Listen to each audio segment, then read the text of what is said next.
Question number 4 कह रहा है सत्य व असत्य लिखिए, कारण के साथ उत्तर दीजिए। तो पहला क्वेश्चन है प्रत्येक प्राकृत संख्या एक पूर्ण संख्या होती है। तो हम लेते हैं नंबर लाइन। तो देखिए पूर्ण संख्याएं क्या होती हैं कि वो जीरो से स्टार्ट होती हैं, ठीक है ना। ये होती हैं हमारी पूर्ण संख्याएं, ठीक है।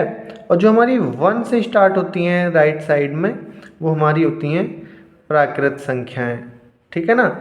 तो देखिए आप यहाँ पे समझ रहे होंगे कि जो पूर्ण संख्याएं हैं 0 1 2 3 4 5 और प्राकृत संख्याएं हैं 1 2 3 4 5, इनमें संबंध है।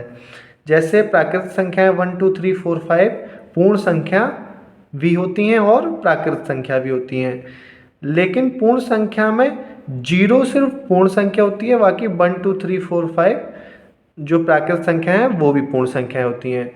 तो देखिए यहाँ पे आप कह सकते हैं कि प्राकृत संख्याएं और शून्य का समूह ही पूर्ण संख्याएं हैं, ठीक है ना। तो आप लिख सकते हैं प्रत्येक प्राकृत संख्या एक पूर्ण संख्या होती है, सत्य, क्योंकि प्राकृत संख्याओं एवं शून्य का समूह ही पूर्ण संख्याएं है, ठीक है ना। इसका क्वेश्चन नंबर 2 है प्रत्येक पूर्णांक एक पूर्ण संख्या होती है। तो आइए हम नंबर लाइन लेते हैं। तो देखिए पूर्णांक हमारे कौन कौन से होते हैं जो नंबर लाइन पे स्थित हैं, जैसे 0 1 2 3 4 5 6 -1 -2, ये सब हमारे पूर्णांक होते हैं। लेकिन इनके जो बीच की संख्याएं होती हैं, जैसे 1 और 2 के बीच की संख्या या 2 और 3 या -1 और -2 के बीच की संख्या, ये हमारी पूर्णांक नहीं होती हैं। तो यहाँ पे कह रहे हैं कि प्रत्येक पूर्णांक एक पूर्ण संख्या होती है। प्रत्येक पूर्णांक जो है हमारे, जैसे 0 1 2 3 4 या -2 -1 एक पूर्ण संख्या होती है। तो यह कथन असत्य है क्योंकि देखिए जैसे 0 1 2 3 4 5 6 तो पूर्णांक हैं हमारे और पूर्ण संख्या भी हैं, लेकिन -1 -2 -3 हमारे पूर्णांक हैं लेकिन पूर्ण संख्या नहीं है। तो ये कथन हमारा असत्य हो जाएगा। तो इसमें हम लिख देंगे असत्य, ठीक है ना, क्योंकि ऋणात्मक ऋणात्मक पूर्णांक पूर्ण संख्या नहीं हो सकते, ठीक है ना।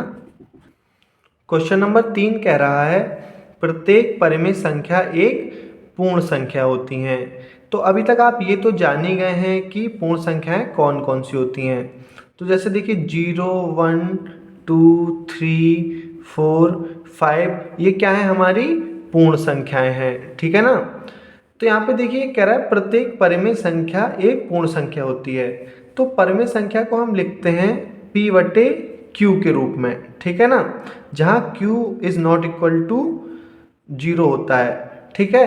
तो अब देखिए हम जो हमारी ये पूर्ण संख्या है 0 1 2 3, इनको हम 0/1 2/1 या 3/1 इसके रूप में लिख सकते हैं। कहने का मतलब ये भी हमारी जो है परिमेय संख्याएं हैं। लेकिन आप यहाँ नंबर लाइन पर देखिए कि मान लीजिए 1 2 3 4 5 तो हमारी चलिए परिमेय संख्या हो गई, जो कि हमारी पूर्ण संख्याएं भी हैं, लेकिन 2 और 3 के बीच में भी तो कुछ आता होगा, 4 और 5 के बीच में भी तो परिमेय संख्या आती होंगी। क्या वे पूर्ण संख्याएं हैं? तो भैया नहीं है, क्योंकि पूर्ण संख्याएं कौन सी होती हैं, जो पूर्णांक होते हैं, 0 से स्टार्ट होते हैं, 0 1 2 3 4 5। तो इनके बीच में 3 और 4 के बीच में जो परिमेय संख्या आएगी वो हमारी पूर्ण संख्या नहीं होगी, ठीक है ना। तो हम लिख सकते हैं, इस कथन को हम लिख सकते हैं असत्य, क्योंकि प्रत्येक परिमेय संख्या एक पूर्ण संख्या होती है। तो हम लिख सकते हैं क्योंकि 2.5 या 5/8 जैसी भिन्नात्मक परिमेय संख्याएं पूर्ण संख्या नहीं हो सकती, ठीक है ना। तो हमारे इस एक्सरसाइज के सभी सवाल हो गए हैं। अगर सभी सवाल समझ में आए तो वीडियो को लाइक कर लो यार, और चैनल को सब्सक्राइब कर लो, ठीक है ना। चलिए मिलते हैं नेक्स्ट एक्सरसाइज में।